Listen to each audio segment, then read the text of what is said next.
When we started liking the sport of boxing is probably about the time my father built a boxing ring in our backyard. And we used to invite kids over to come box, and we were more trained than they were, and we would beat them all up. And they wouldn't come back too often. And then I started going to a real boxing gym in South Boston, and it was a very popular place for Irish Americans to fight. And I was in my first tournament when I was 6 years old. I fought in the Junior Olympics, and I weighed 95 pounds. Don Freddie, pues prácticamente, ¿qué le motivó? ¿Qué le motivaba a seguir en boxeo? ¿Qué veía? ¿Cómo se veía? Yeah, ¿Qué soñaba? What motivated me is my father mostly, because my father really loved that his kids were boxing, and he used to be a boxer. And then like my first amateur fight, that's a picture of it there in the green shorts. And I keep that up there because I lost that fight. I didn't win my first fight. I lost my first fight, and wow. it made me hungry.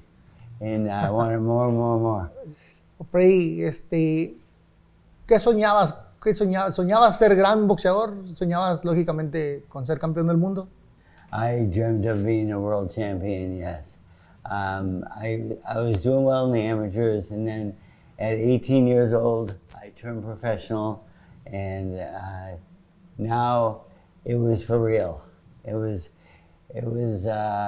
my dad was my trainer, and my mother wouldn't come watch me fight as a professional because it was my job. It's what I did for a living, and she was a little against that, but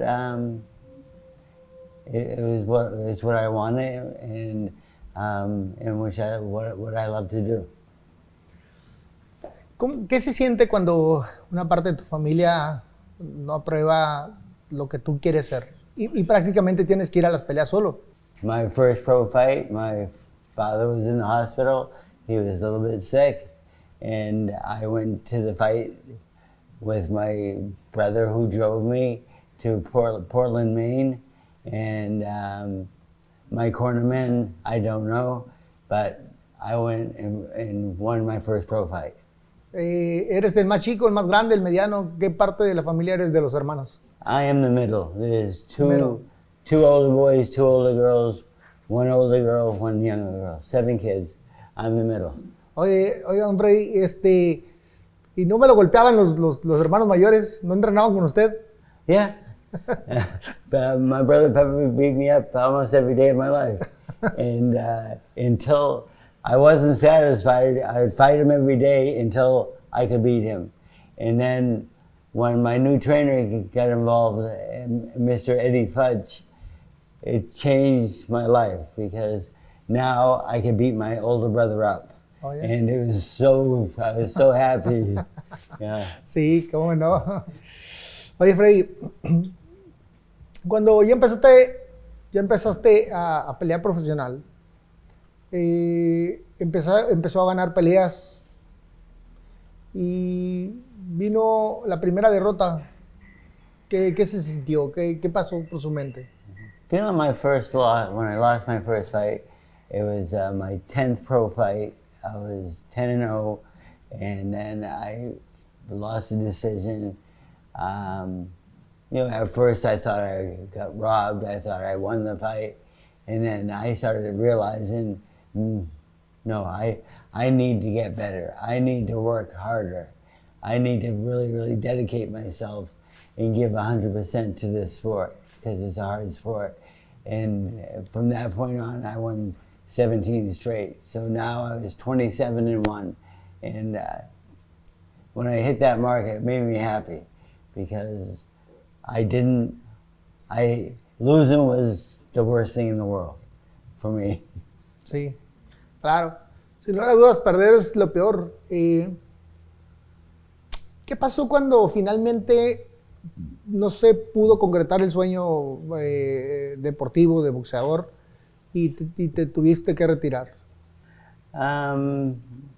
That came to me a little bit later. I had a meeting with my trainer, Eddie Fudge, and me and him sat down, and he talked about being something else, not a boxer.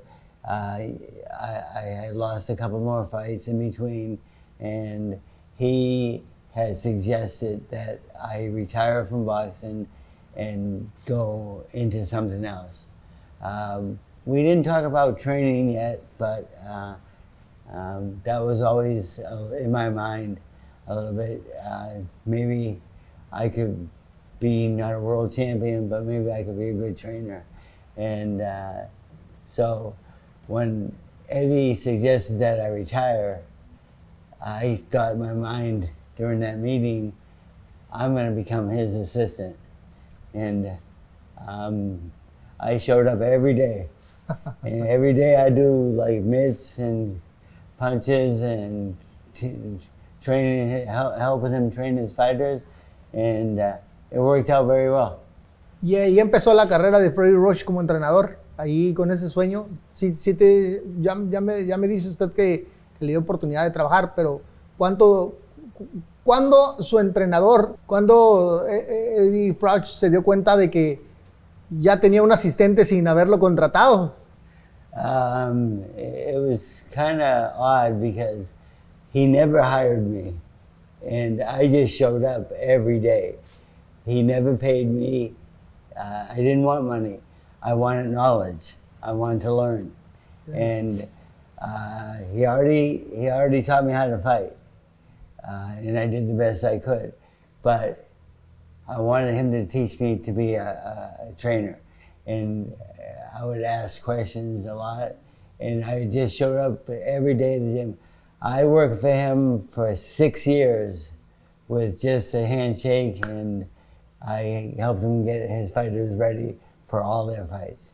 Sí, pero la pregunta era más bien relacionada a qué hacía, o sea, en qué momento el entrenador, Eddie, se dio cuenta de que tenía un second sin darse cuenta, sin haberlo contratado, sin nada. ¿En qué momento lo tomaron como, pues, bueno, ya tengo second aquí? ¿Y cuándo lo tomaron en serio? Pues, ¿cuándo se dieron cuenta que ya tenían un ayudante sin haberlo contratado? Yes, we started winning a lot of fights, and everything was going really well. And the fighters used to say, "Freddie, how come you do all the work, but we don't ever pay you?" I says, "Well, I have a deal with Eddie, and just he's teaching me to be a great trainer, and it's okay. Right now it's okay." But then, I started training. Eddie had a very good stable of fighters, and I started training like Virgil Hill and Marlon Starlin, and they were both future world champions, and they wanted me to train them. And Eddie says, "No, Freddie, I want you to stay with me." And I said, "But these two fighters I've been training for a long time can go a long way and possibly win world titles." And that's when me and Eddie had a little bit of difference. And I took Marlon and Virgil in my stable, my first stable of fighters, and they left Eddie Fudge. Antes de que lleguemos a esa parte de que se separó de ellos, durante esos seis años que trabajó de mano, ¿cómo sobrevivía? ¿O tenía un trabajo alterno? ¿O qué hacía? Yes, I had a job. At 4 o'clock in the morning to 8 o'clock in the morning, every day, I was a salesman on the phone. Okay. Telemarketing. And like you have every phone book on the back wall, and you pick a subject that maybe you know about, and so you call people up, and you have just won 5 prizes, And it was a job that I made $300 a week. It was enough to pay the rent and have a little bit of food. So it was, it's what I did for a long time. And telemarketing was very popular in Las Vegas. And it wasn't a glamorous job, but you know, I didn't want people thinking that Freddie Roach was calling them up. And maybe they might know me from boxing, maybe. But so my phone name was Joe Davis. Joe Davis. Joe Davis.